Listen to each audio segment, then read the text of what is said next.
Assalamualaikum warahmatullahi wabarakatuh.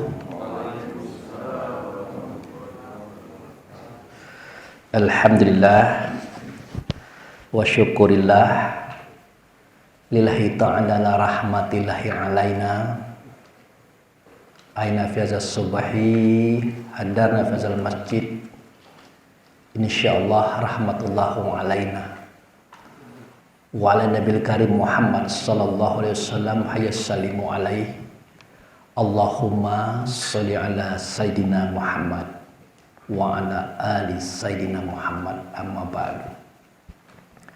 Yang saya hormati Bapak Ketua Masjid Miftahul Jannah beserta jajarannya, yang saya hormati Pak Imam Khotibil Khorim, yang saya hormati para pemuka masyarakat, kaum ulama cerdik pandai di dalam negeri, yang saya hormati bapak-bapak, ibu-ibu, saudara-saudari yang berhadir pada subuh pagi ini. Kita banyak bersyukur kepada Allah, dengan anugerahnya kita diberi kesehatan dan kekuatan, sehingga dengan itu kita dapat hadir dan datang di masjid yang kita cintai ini, tentunya dalam rangka ibadah kepada Allah Subhanahu wa Ta'ala. Kemudian kehadapan ikutan kita Nabi Muhammad Rasulullah Sallallahu Alaihi Wasallam, kita telah menyatakan salawat Allahumma sholli ala Sayyidina Muhammad wa ala ali Sayyidina Muhammad, amma ba'du. Bapak-bapak, ibu-ibu yang saya hormati, insyaallah tidak lama lagi kita akan bertemu dengan bulan Ramadan, dan di dalamnya kita akan berpuasa. Jadi cerita kita pagi ini ya sekitar bulan puasa itulah Pak Ustadz. Persiapannya supaya kita siap-siap. Karena kalau di dalam sejarah Nabi, bulan Ramadan itu adalah perang pertama kali antara kaum muslimin dengan kafir Quraisy. Tentu persoalan itu tetap ada hingga zaman sekarang. Jadi bulan Ramadan itu bagi kita juga termasuk perang antara kita dan hawa nafsu kita sendiri, bukan kepada orang lain. Baik, kita buka dengan surah At-Tagabun ayat 2. Ayatnya pendek, Ibu. Bunyinya begini. Huwallazi khalaqalakum. Dialah yang menjadikan pada dirimu wal kufar wal mu'min innahu ya'lamu bima ta'malun. Kalau bahasa kitanya, dialah yang menjadikan batang tubuhmu yang satu, di dalamnya ada yang kafir, di dalamnya ada yang beriman. Jadi Allah dan Rasul menjelaskan kepada kita, orang kafir, orang beriman itu ada dalam badan kita yang satu. Jadi memang dari dulu Allah dan Rasul tidak pernah ngajak kita bercerita keluar. Pasti beliau itu bercerita ke dalam diri kita. Apa yang ada dalam diri kita tentu ada dalam diri orang lain. Makanya dikatakan dialah yang menjadikan batang tubuh yang satu, di dalamnya ada yang kafir, di dalamnya ada yang beriman. Tentu ibu-ibu akan bertanya, Pak Ustadz, yang kafir yang ada dalam diri kita itu siapa? Itu. Nah, kalau pertanyaannya kepada Pak Ustadz tidak bisa jawab juga itu. Tetapi Allah dan Rasul bisa menjawab. Apa kata Allah melalui Rasulullah? Innal insana li rabbih lakanut wa inna 'ala dzalika lasyahid. Ada tuh Pak Ustadz? Ada ya. Yang kafir itu, yang ingkar itu namanya manusia. Terhadap keingkarannya dia menyaksikan, artinya dia tahu persis. Yang kafir itu manusia. Sudah itu nanti akan bertanya pula, yang beriman itu siapa? Itu. Yang beriman tentu yang pernah bertemu dengan Allah, berhadapan langsung dengan Allah, berdiskusi dan berdialog dengan Allah. Seketika Allah berkata, alastu birabbikum, adakah tidak aku ini Tuhan kamu? Nah, ini rezeki ini Pak Ustaz. Kalau jadi Ustaz itu dikasih minum pagi-pagi. Jadi kita lanjutkan. Yang beriman siapa? Nah, itu bisa kita lihat di dalam surat Al-A'raf 172 yang bunyinya, wa is akaza rabbuka min bani adam min zuhurihim zuriyatahum ashhadahum ala anfusahum alastu bi rabbikum qalu bala syahidana antaqulu yaumal qiyamah inna kunna an hadzal ghafilin. Jadi kata Allah melalui Rasulullah, ingatlah seketika Tuhanmu mengeluarkan keturunan anak Adam, kemudian mengangkat saksi atas ruh mereka satu persatu. Ditanya oleh Allah itu, alastu bi rabbikum, adakah tidak aku ini Tuhan kamu? Ya kan nyo nengok, nyo beradoan, nyo dengar, ya dijawabnya, bala, benar. Engkau Tuhan kami, syahidna, kami menyaksikan. Nah, sejak itu para ruh-ruh itu percaya kepada Tuhan. Nah, oleh Allah diberi nama mereka itu adalah orang yang percaya kepada Tuhan. Dalam bahasa kita al-mu'min. Makanya kalau ada Al-Quran berbunyi ya ayyuhallazina amanu, nah itu bukan hanya untuk orang Islam itu untuk semua ruh.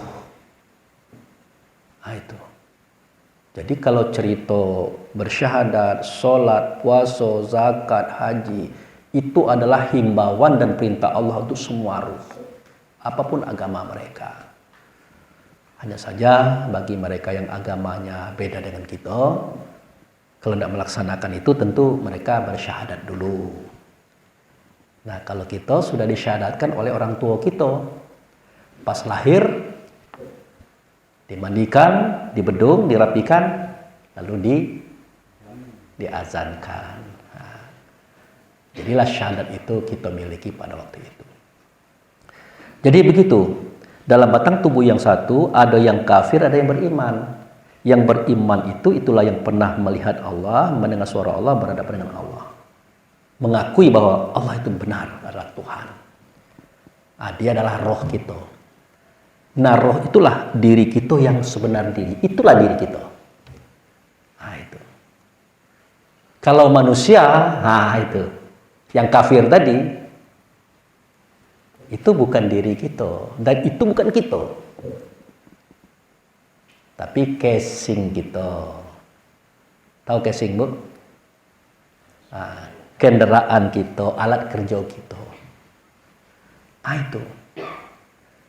Dari manakah manusia ini dijadikan? Pak Ustadz tidak tahu juga gitu. Yang tahu Allah dan Rasul. Keterangannya ada dalam kitab. Bunyinya, falyanzuril insanu mimma khuliq. Khuliqa mimma indafik yakhruju min bani sulbi wa tara'i. Nah, itu. Hendaklah manusia itu memperhatikan, mempelajari nyoto dibuat dari apa? Nah, itu. Sesungguhnya manusia itu terbuat dari air. Nah, ada perlu dijelaskan, ada Pak? Lah paham gitu tuh. Nah, yang memancar dari tulang dada dan tulang rusuk. Itu manusia. Kalau kita bukan terbuat dari air, Pak. Kita dari nur Muhammad. Nah, dari nur Allah maksud saya. Muhammad itu adalah nur Allah, kita adalah nur Muhammad. Kita adalah cahaya. Bukan terbuat dari air. Nah, yang terbuat dari air itu ya manusia tadi, casing tadi. Gitu. Nah, kemudian zaman dulu Nabi itu ngomong macam itu. Insan itu, manusia itu terbuat dari air. Nah, kalau zaman kini tidak cerita wae. Langsung mereka buktikan kalau memang manusia itu terbuat dari cairan ini, malah kita bawa ke laboratorium. Kita tengok cairan ini, apa isinya. Rupanya setelah dilihat dengan mikroskop, Masya Allah, isinya itu jutaan ekor makhluk kecil-kecil. Tidak nampak ke mata kepala gitu. Nah itu. Dia sudah bernapas, sudah berjalan, berlari, berkembang dalam rahim perempuan.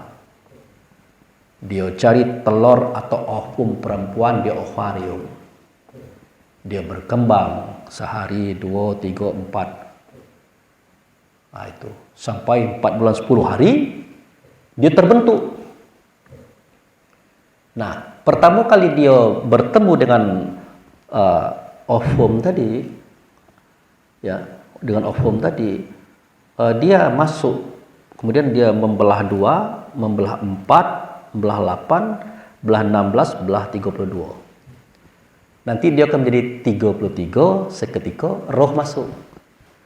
Nah, itulah sejarahnya kenapa kita bersedekah setiap sudah sholat dengan sedekah. Subhanallah walhamdulillah wa la ilaha illallah wallahu akbar la haula wala quwwata illa billah sebanyak 33 kali. Ya Bu ya. Nah, itu sejarahnya itu. Jadi cairan tadi yang di dalamnya ada makhluk kecil namanya spermatozoa. Kalau bahasa kitanya hewan sperma. Kalau bahasa Nabi hayawan manatik, hewan yang pacak ngecek. Ah nanti terbukti pacak ngecek nih. Kalau bahasa orang sosial zon politiken, hewan yang pacak berpolitik atau bersiasat. Ah, itulah manusia. Timbul pertanyaan, Pak Ustadz, kenapa makhluk kecil yang nama sperma itu hidup? Ya karena di dalamnya ada roh. Tapi rohnya jangan disebut roh, biar kita tidak keliru. Sebutlah itu jiwa. Nah, itu. Di dalam tubuh mungil itu ada jiwa. Dia bernapas, bergerak, berjalan, berlari, berkembang. Setelah terbentuk dia dengan bagus, dicipta oleh kehebatan Allah Subhanahu wa taala, tepat 4 bulan 10 hari, maka berkatalah Allah melalui Rasulullah, summa sawahu wa nafahu fihi miruhihi wa ja'ala lakum sam'a wal absara wal afida qalilan matashkurun. Jadi seketika nyela 4 bulan 10 hari lah nampak itu kepala, leher, tangan, jantung lah lengkap, tapi belum sempurna. Nah waktu itu ditiupkanlah ruh. Nah itu ditiupkanlah diri kita yang sebenar diri tadi. Apa yang terjadi? Seketika si tubuh mungil manusia tadi punya telinga belum pacak dengar, setelah masuk ruhnya pacak dengar. Seketika si tubuh tadi punya mata belum pacak nengok, setelah masuk ruhnya pacak nengok. Seketika si tubuh mungil tadi punya hati belum pacak merasa, dengan masuk ruhnya punya perasaan.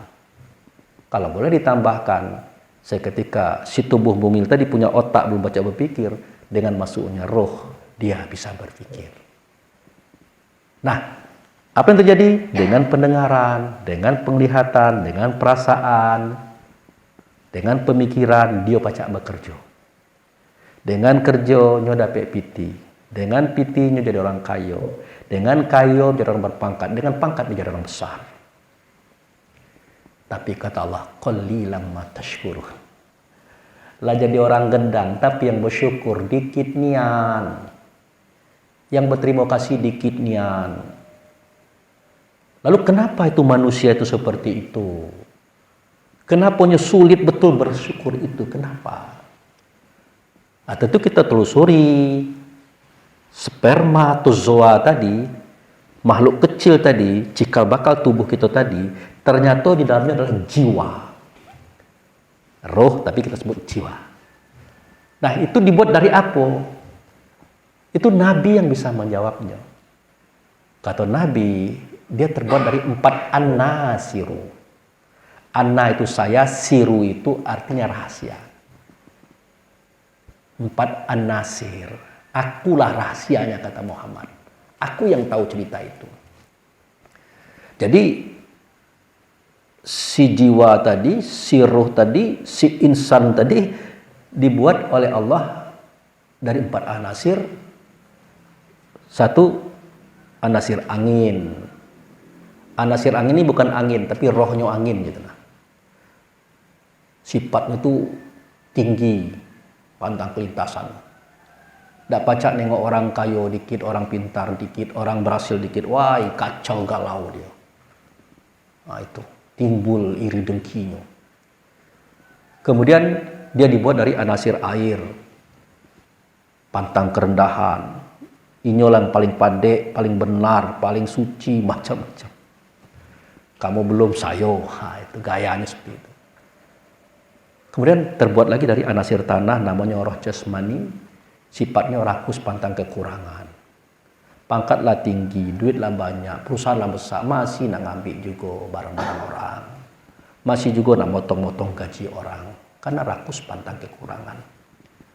Kemudian dijadikan dari anasir yang keempat, itu anasir api, namanya roh idafi, sifatnya pantang tersinggung. Jadi pantang kelintasan, pantang kerendahan, pantang kurang, pantang tersinggung, itu bukan sifat kita. Ingat itu. Itu bukan sifat kita. Itu sifat manusia. Makanya saya katakan tadi, ibu-ibu, bapak-bapak, kita adalah nurnya Muhammad, Muhammad adalah nur Allah. Kita berasal dari Muhammad, bukan berasal dari air. Apa sifat kita? Apa sifat Muhammad? Itulah sifat kita. Sidik, amanah, tabligh, fatanah, itu sifat Muhammad. Itulah sifat kita. Tapi kalau sifat manusia, hawa, nafsu, dunia, syaitan. Pantang kelintasan, pantang kerendahan, pantang kurang, pantang kalah. 4 sifat tadi digabung, muncul 10 sifat. Ajib, riyah, takabur, iri, dengki, hasud, fitnah, tamak, loba, dan sombong. 10 tambah 4 jadi 14, muncul 3 sifat. Benci, dendam, menghancurkan. Hati-hati, ini bukan sifat kita. Ini yang perlu diperhatikan sewaktu kita berpuasa kelak. Ah, itu. Dan ini berat. Itu berat. Makanya kalimatnya, ya ayyuhallazina amanu. Ada? Nah, kutiba alaikumusiyam kama kutiba alal ladzina min qablikum la'alakum tattaqun. Hai orang yang beriman, hai orang yang pernah bertemu dengan Allah, berhadapan langsung dengan Allah, wahai ruh, wahai nur Muhammad, wahai diri kita sebenar diri, telah datang kepada kamu suatu momen, suatu waktu untuk kamu as-saum. As-saum itu artinya menahan, membelenggu, membenjarakan. Nah, itu. Kalau kamu berhasil, mudah-mudahan kamu menjadi orang bertakwa. Akan gitu. Apa yang di-as-saumi? Apa yang dipenjarakan? Apa yang dibelenggu? Ya 17 sifat tadi. 17 sifat tadi. Nah, jadi 17 sifat itu ada di dalam diri kita. Nah, jadi Pak Ustadz, kan di kita ini kan ada yang beriman, itu katakanlah ruh, itu diri kita. Di manakah lokasinya, tempat letaknya pada tubuh kita? Itu di hati. Abdi fi qalbi mu'min. Hambaku di hatimu itu namanya mukmin. Dia adalah ruh, dia adalah Nur Muhammad. Itulah diri kita. Kemudian insan tadi, manusia tadi di mana? Di jantung. Duk, duk. Fungsinya cuma menghidupkan tubuh. Tapi kalau rohlah masuk, muncul kesadaran, banyak kendak dia. Nak makan, nak minum, nak begini, macam-macam. Buktinya, seketika kita tidur, ada kita nak kendak makan. Ada bu, kita tidur. Makan. Minum, tidak ada kan? Boro-boro nak ngomong, dengar beda, nengok ida, merasa ida, berpikir ida. Kenapa? Karena fungsinya manusia tadi, yang ada di jantung tadi, menghidupkan saja. Nah, kalau roh tadi fungsinya menumbuhkan kesadaran. Nah, kalau dia sudah diberikan kesadaran, si manusia tadi mulai berkendak dia. Mulai ngecekkan orang macam-macam. Ah, gitu. Maka surah Az-Zumar 42 menceritakan, Allahu yatawaffal hanfusa hainu mautiha walati lam tamutu ma'anha wa yumsik qadil maut wa yursilu illa ajalin musamma. Inna fi dzalika la ayati liqaumin yatafakkarun. Allah menggenggam roh orang yang sudah mati, yang tubuhnya hancur di tanah. Allah menggenggam roh orang yang sedang tidur, yang tubuhnya ada tergolek di kasur. Menahan yang satu karena tubuhnya tidak nyol lagi, melepaskan yang satu karena tubuhnya masih tergolek di kasur. Sesungguhnya kejadian ini adalah kejadian yang besar bagi mereka yang mau berpikir. Makanya kita kalau tidur tuh ya boro-boro nak dengar, nak nengok, nak merasa, nak ini, nak minta makan, dah bisa. Karena kesadaran itu tidak ada pada tubuh kita. Cak itu juga waktu ibu-ibu, bapak-bapak dioperasi cak sayo dulu. Tidak lah dibuka kawan, perut itulah dikeluarkan masuk baskom, disemprot-semprot cak nyuci mobil, ginjal saya, jantung saya, paru-paru, ada enggak bekas-bekas nasi. Satu aja ada bahaya itu. Dibersihkan. Dan itu ditautkan kembali. Kata kawan, Pak Ustadz, tahu enggak tadi apa yang terjadi? Apa itu? Perut dibelah, usus dikeluarkan, diputus, disemprot-semprot. Saya katakan tidak. Saya tidak tahu. Tidak terasa? Tidak terasa. Kenapa? Karena yang tahu, yang merasa, yang sadar saat itu tidak ada di tubuh saya. Tapi jantung tetap. Maka layar monitor tit itu menunjukkan masih ada dia itu. Tapi kalau ada hilang pula kawan tuh. Itu cerita gitu. Jadi ibu, kita itu seketika dikatakan oleh Rasulullah, iza ja'a Ramadan wa futihat abwabul jannah wa ghuliqat abwabun nar wa subiratis syayatin. Kalau datang bulan Ramadan, dibukakan pintu surga. Ditutup pintu neraka, dibelenggu setan. Siapa buka pintu surga, Bu? Siapa, Bu? Allah. Menutup pintu neraka, membelenggu setan, Allah juga. Kalau Allah membelenggu setan, berarti bulan Ramadan tidak ada maksiat lagi, aman. Rupanya bulan Ramadan tuh lebih parah lagi. Penipuannya, kriminalnya, macam-macam itu. Ini sebagai pembuktian bahwa yang membelenggu setan itu bukan Allah. Yang menutup pintu surga bukan Allah. Yang membuka pintu surga bukan Allah. Yang menutup pintu neraka bukan Allah. Semuanya diserahkan kepada kita. Makanya kita harus tahu mana itu surga, mana itu neraka, mana itu setan. Kan itu tugas kita bulan Ramadan besok. Nah, dalam Al-Quran dijelaskan, surga itu kan bahasa kita. Kalau bahasa Indonesianya, kalau bahasa Arabnya Jannatun Na'im. Kalau bahasa kita surga, bahasa Arabnya Jannatun Na'im. Nah, kalau diterjemahkan jannah itu kebun, na'im itu kenikmatan, rasa. Nah, itu kebun kenikmatan. Kebun tempat rasa itu bersemayam. Itu hati kita, Pak. Hati itu kebun. Di dalamnya ada ruh yang pacak merasa. Inilah Jannatun Na'im. Senang hati kita, tentram jiwa kita, enak. Itulah sorga bagi kita. Insya Allah kalau tidak macam-macam dia di dunia ini, di situ bertemunya dengan surgonian, Pak. Itu. Kemudian an-naru, neraka, itu an-naru, artinya api. Api itu panas, panas itu pedih dan menyakitkan. Pusing pala kita gara-garanya. Kesel jiwa kita dibuatnya. Kadang-kadang kita marah. Itulah di neraka itu. Kemudian yang setan yang mana, Pak Ustadz? Nah, itu tadi. Jadi manusia, sudah saya jelaskan tadi, ada dalam jantung kita, punya 17 sifat. Manusia dan 17 sifat. Manusia ya manusia, 17 sifat siapa? Adakah dia? Ada. Nyata? Tidak. Terasa? Ya terasa. Nah, 17 sifat itulah yang disebut dengan nyo ado, nyo tersembunyi, dalam bahasa Arab, jan, jun, jin. 17 sifat itulah jin. Makanya kul a'u Zubirabbin nas. Ada Pak Ustaz? Nah, coba Ibu terjemahkan ya. Qul a'udzu birabbin nas, apa artinya? Katakanlah, aku berlindung kepada Tuhan manusia. Malikin nas, raja manusia. Ilahin nas, sembahan manusia. Min syarril waswasil khannas, daripada kejahatan waswas yang ada pada manusia. Kan kita tahu manusia siapa? Di jantung tempatnya. Tinggal kita tanya, was-was itu apa Pak Ustadz? Was-was itu yang 17 sifat tadi.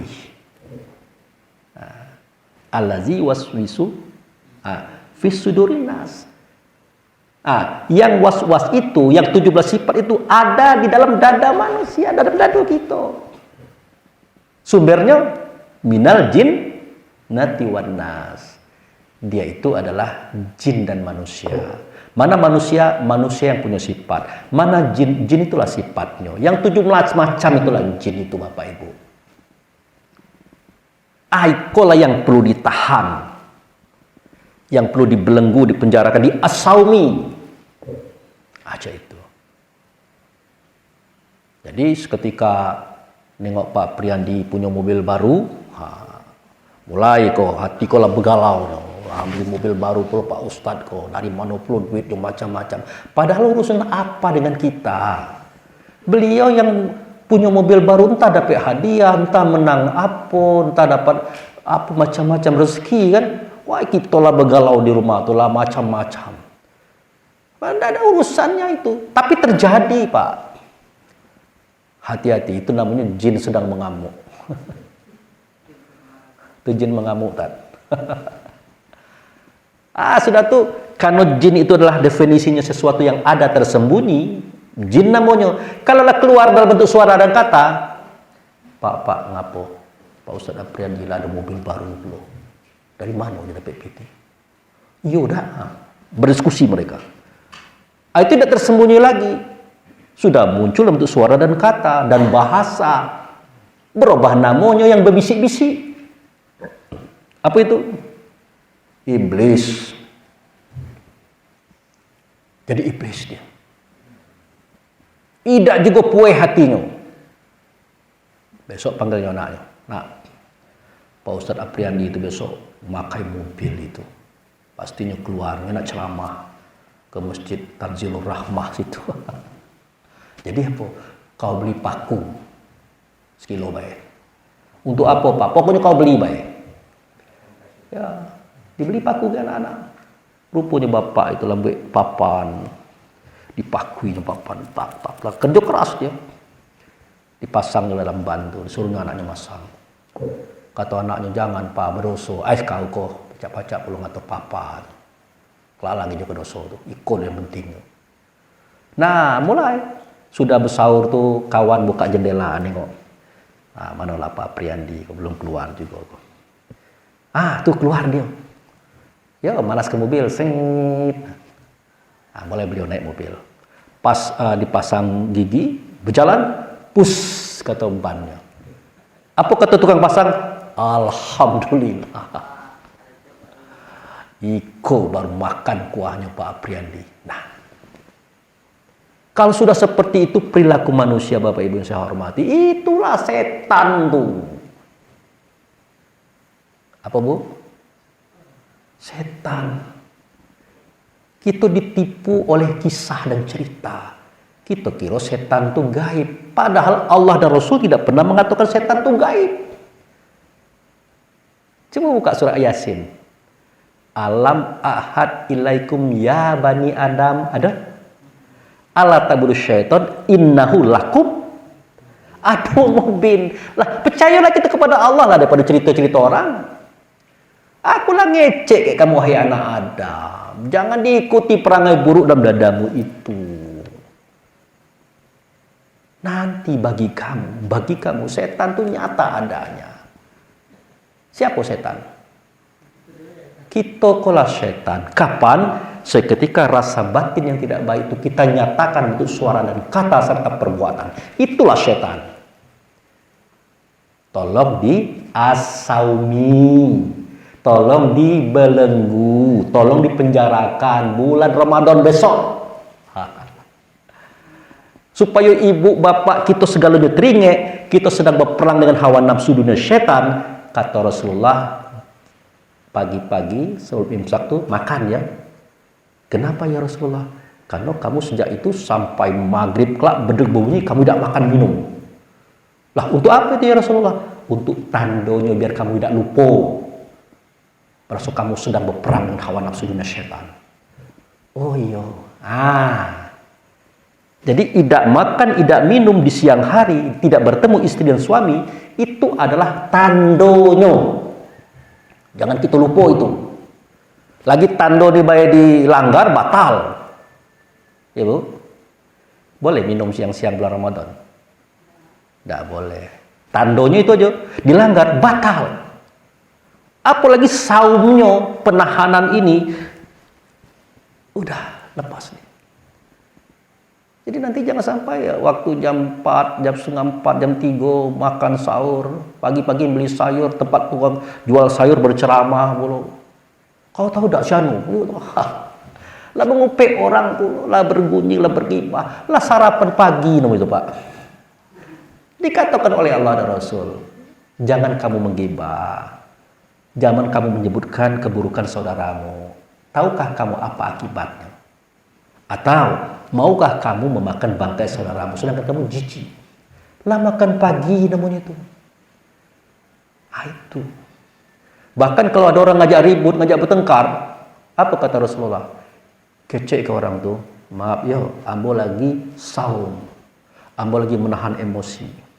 Amang kamu ndaknya malam kelak. Tidak benar itu Pak. Tidak benar itu. Artinya dari pagi sampai malam seterusnya tetap sabar. Jangan cek itu. Itu. Atau ngecek ke anak, nak jangan dulu ngambil sendal subuh-subuh kok. Ngapa kita lagi puasa? Aman ndak kelak terawih. Salah juga itu. Jadi kita dilatih oleh Allah dan Rasul 29 hari atau 30 hari menahan rasa yang tidak baik ada pada diri kita, Ibu. Itulah as-saum, itulah yang disebut dengan puasa. Itu yang harus kita hati-hati terhadapnya. Nah, itu pun juga kata Allah Subhanahu wa taala, lah tahu formulasinya, lah tahu konsepnya, lah tahu sejarahnya. Ternyata Allah dan Rasul juga mengatakan puasa itu tidak beres juga rupanya, Pak. Tidak beres juga. Padahal sudah diimbing-imbingkan kita itu. 10 hari pertama Allah berikan kasih sayang. 10 hari yang kedua semua dosa diampunkan, besar kecil sengaja diampunkan. Hari yang ke-21 dosa tidak ada lagi. Maka berkata Allah pada 10 yang ketiga, itqum minan nar. Ya karena dosa tidak ada lagi, tidak mungkin kalau kita mati masuk neraka kan. Maka kata Allah 10 hari yang ketiga, itqum minan nar. Aku bebaskan kamu dari azab neraka. Bayangkan mati aja belum, masuk neraka belum, kata Allah, aku bebaskan kamu dari azab neraka. Itu membenarkan kisah itu tadi, Ibu. 10 hari pertama dikasih sayangi oleh Allah, 10 yang kedua diampuni semua dosa-dosa, yang ketiga aku bebaskan kamu dari azab neraka. Udah dikasih iming-iming masih juga gitu nih, ngoceh-ngoceh, marah-marah, bapak balik lama lah ribut pulau, bapak kurang pembukuan lah, mane-mane pulau, tetangga lah. Kata Allah pada malam qadar itu, sudahlah puasa kamu satu pun tak ada yang beres, tak ada kuterima, tak jadi ngasih yang 3 kelompok tadi. Rasuk lagi kamu, nangis kita. Ya Allah, cak mana ya Allah, dapat cak ida aku marah, harus marah nampaknya. Lah kan dikasih tahu menahan. Tapi karena Allah itu pengasih penyayang, tidak tega juga nengok kita lah nanggung-nanggung susah-susah aja itu. Dia paham betul bahwa itu manusiawi kalau kita marah, seketika kita memang harus marah ya. Tapi jangan berlebihan gitu nah. Kata Allah, udahlah. Oke lah, yang 3 macam tadi, kasih sayang, pengampunan, itqum minan nar, ambo kasih. Tapi dengan catatan ya, nah aku catatannya ya Allah. Minta beri 10 canting. Ada Bu? PT 35 kalau tahun yang lalu Pak Ustaz. Namanya zakat fitrah. Hanya itu ya Allah. Iya, hanya itu. Gampang? Bukan gampang, karena Allah tuh ibu nengok kita nih. Itulah bukti kasih sayangnya Allah yang nyata. Sudah dibayar zakat fitrah, beres 10 canting per jiwa, sudah tuh duit 35.000 misalnya kan. Kata Allah, oke, sini saya teken. Seret, teken. Oke, puasa gitu. Bayangkan, Pak. Itulah makanya tanggal 1 Syawal, situasi dan kondisi roh kita, diri kita, Nur Muhammad ini, Idul Fitri.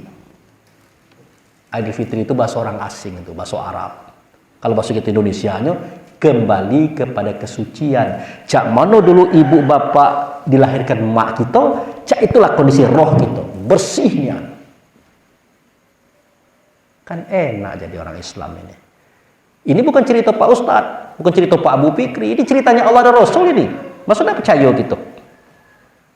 Nah, oleh karena itu Bapak Ibu yang saya hormati, begitu mahalnya momentum berpuasa di bulan Ramadan ini, rasanya takut kita tidak ketemu, Pak. Takut kita tidak ketemu. Jangan-jangan tidak ketemu, keculnya, kerjau nih. Nah, makanya ada tuntunan doa yang bunyinya, ya Allah, pertemukanlah aku dengan bulan Ramadan. Izinkan aku beribadah di dalamnya dengan baik dan benar. Kenapa? Takut tidak dapat itu. Kelak bulan Syawal, apalagi sudah puasa 6 itu, nak mati. Aman kita, tidak bersih kan? Kalau kini mati, bahaya. Bahaya, Pak. Ya. Kenapa bahaya, Pak Ustadz? Lah setahun lamanya kita ngupek orang, menggunjing orang, pahala kita pindah ke dia. Jangan-janganlah dosa kawan yang numpuk ke kita gini kok. Mati. Kita kira banyaknya pahala kita, fasilitas akhirat kita. Tahu-tahu dibuka oleh malaikat maut filmnya, Masya Allah, 0. Kata orang gini, zong. Masya Allah. Nangis kita. Ngomong pula, Rabbana absarna wasami'na farjiana na'mal solihan inna mukinun. Ya itu Pak Ustaz. Ya Allah, lah nengok nian, lah dengar nian. Oh, tertipu saya. Tolong balikkan sebentar baik. Sebentar baik. Untuk apa? Na'mal soleh. Melakukan perbuatan soleh. Soleh itu artinya sholat. Dengan sholat inilah tumbuh perbuatan-perbuatan baik. Yang jadi ibadah kita, amal kita, pahala kita. Minta sebentar baik. Lah kenapa minta cai tunian? Pakai nangis-nangis. Ternyata danyo lagi bekal saya di akhirat. Makanan lah habis, minuman lah habis, jatah rumah danyo, duit belanja dah 20. Bakal saro di situ. Itulah makanya nangis Pak Ustaz. Ampun gitu. Nah, itu dibuka oleh Allah, dibuka oleh Rasul, dibuka oleh Pak Ustaz supaya kita hati-hati betul. Jadi 1 bulan kita berpuasa untuk dipakai 11 bulan. Artinya jangan waktu bulan puasa baik nahan suara, nahan kato, nahan perbuatan tidak baik. Setelah lepas puasa tetap baik, tetap benar, tetap lurus. Itu mudah-mudahan kita berhasil, mudah-mudahan kita bertakwa kata Allah dan Rasul. Nah itulah ceritanya Ibu ya. Kita ini selalu dibatasi waktu tapi masih gelap. Ada peluang untuk bertanya, silakan kalau ada pertanyaan. Iko minuman saya Pak ya. Nah, saya minum Ibu ya. Iko rezeki Ibu lah payah buatnya nih. Kalau tidak diminum nanti tidak enak gitu. Silakan Bapak Ibu kalau ada pertanyaan tentang puasa tadi.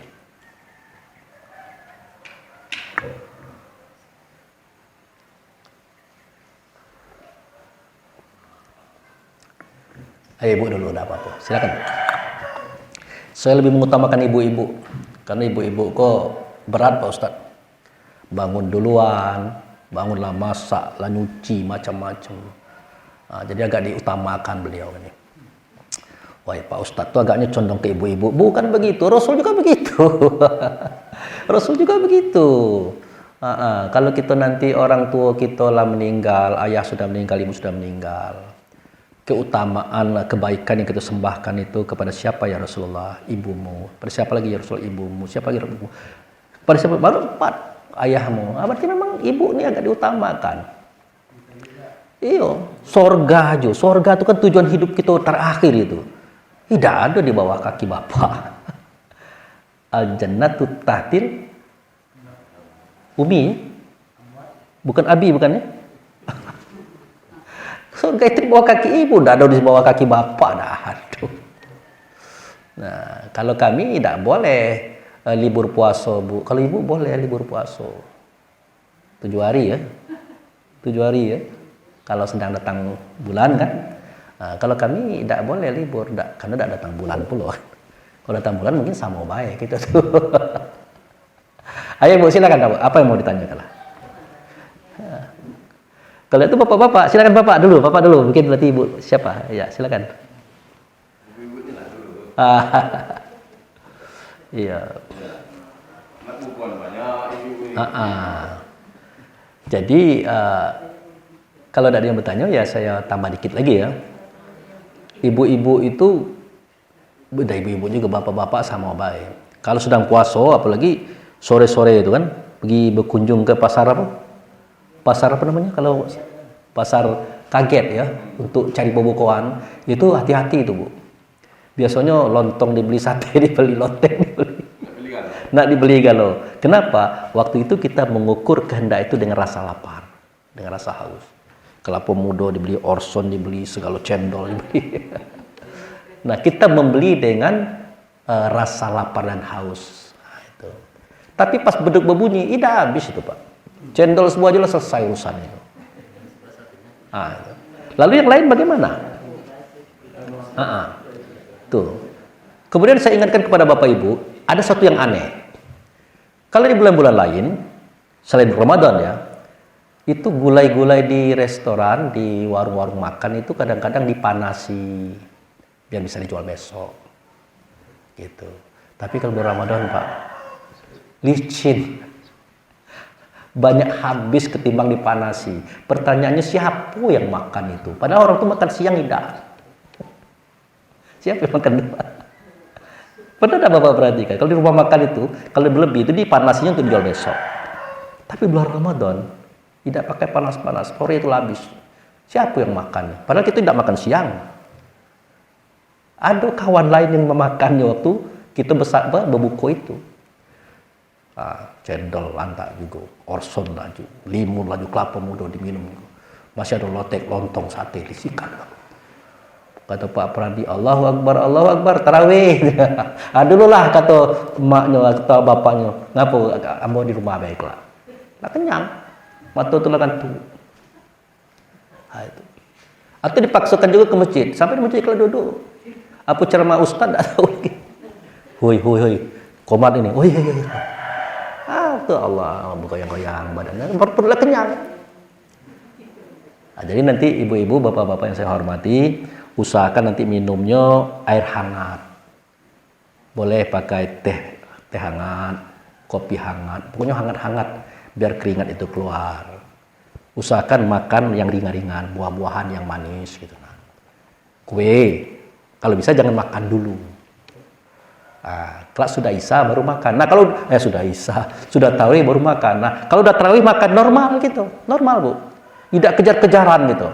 Kalau beduk berbunyi gitu makan, biasanya lontong dimakan, lotek dimakan, soto dimakan kalau beduk berbunyi makan, biasanya itu gitu. Tapi kalau sudah tarawih, dah santai, samur biasa. Cuman itulah sudah makan kita ngantuk Pak. Makanya bulan puasa itu kita tidak jadi kurus Pak, gemuk-gemuk gitu. Kenapa gemuk-gemuk? Udah makan tidur, gemuk gitu. Tapi tidak apa-apa, gemuk sehat. Nah itu. Mungkin itu saja Bapak Ibu yang saya hormati. Kalau tidak ada pertanyaan, waktu juga sudah jam 16:10. Tentu ada kesalahan, kekilafan, kekeliruan saya minta maaf. Apalagi nak bulan puasa Pak Ustadz ya. Bulan puasa kita tetap ada ya.